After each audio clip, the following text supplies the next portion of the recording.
In January 2020, the Spanish pop star Rosalía put out a single titled Juro. The song is a traditional flamenco tangos, and the lyrics are about a woman whose husband or partner has been incarcerated, locked up.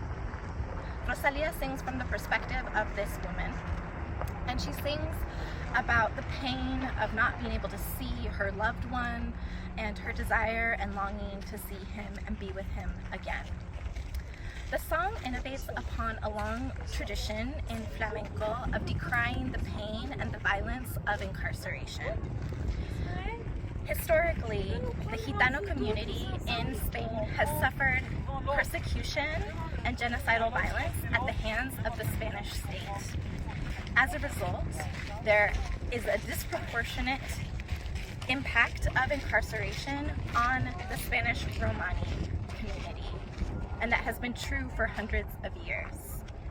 Flamenco singers have decried this violence, this prejudice, and this has been a long part of flamenco lyrical tradition.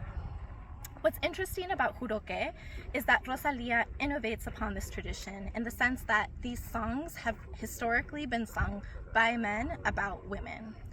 And some of the metaphors that have been used to talk about incarceration have not always been fair or just to women. And so I argue that Rosalía's Juro can be interpreted as a feminist rendering of anti-carceral flamenco lyrical tradition. Rosalía herself is not Gitana, she is not Spanish Romani, and when she released her first album, El Mal Querer, or her second album rather, El Mal Querer, she was criticized for her appropriation of Romani symbols, the Romani language, and she received a lot of blowback for that.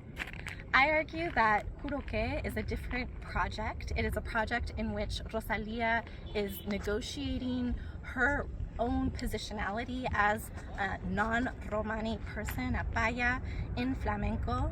As we know, throughout flamenco's history, flamenco has been performed and sung and danced and played by many people who are not themselves Romani. And so Rosalía in Juro is negotiating her relationship with flamenco as a non-Romani person, as a paya. And so she sings in this tradition of decrying the violence of incarceration. There are several references throughout the song to Gitanidad, to Spanish Romaniness, and there is a way in which this song is grappling with the disproportionate impact of mass incarceration on the Spanish Romani community, while Rosalía is careful not to identify with Gitanidad itself. At the same time, in the visuals for the music video of Juro, there is strategic use of ethnic ambiguity, of the character played by her love interest is played by Omar Ayuso, that Spanish actor Omar Ayuso. And in an article that I've published about Juro, I argue that Rosalía is deploying Omar Ayuso and his ethnically ambiguous appearance in ways that detract from the focus on Gitanidad as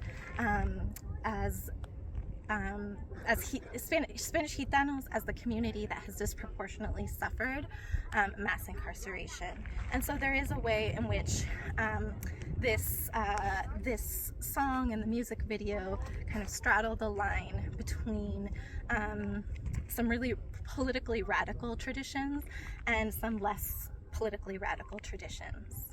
What I think is important about Juro is that in Juro, Rosalía is engaging with the social justice elements of flamenco.